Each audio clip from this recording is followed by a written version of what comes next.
If you have lists in your document, either bulleted or numbered, you may want to change them back to regular text at some point. This is easy to do using the same tools you used to create the lists in the first place.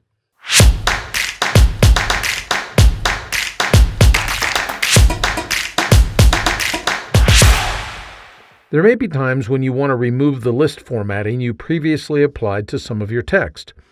Notice that in this document I have two types of lists. The first list is a bulleted list and the second is a numbered list.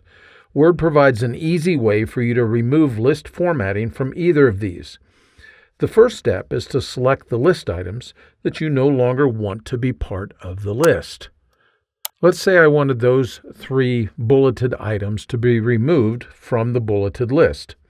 Over on the Home tab of the ribbon, you can see that the bullets and numbering tools are available at the top of the screen.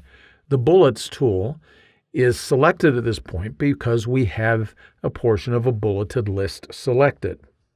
Since I did select part of a bulleted list, I just need to click on the Bullets tool and those paragraphs are changed back to normal.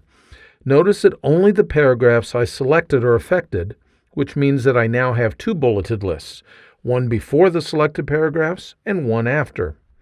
If what I selected was part of a numbered list, then I would have clicked on the numbering tool to remove the paragraphs from the list. In that case as well, the numbering on the rest of the list would have been adjusted to reflect the change. Word does provide another way that you can remove a list. I'll select a couple of paragraphs right down here in this numbered list in order to demonstrate. As I mentioned earlier, I could now click the numbering tool to remove the paragraphs from the list. Instead, though, I'm going to press Control-Q. Notice that the paragraphs are removed from the list and the numbering is adjusted. This works because the Control-Q shortcut returns the formatting of the selected paragraphs to whatever is defined by the underline style applied to the paragraphs. So there you have it. 2 quick ways to remove a list. The key is to select the paragraphs that you want to affect and then use the tool or shortcut that is appropriate to what you are affecting.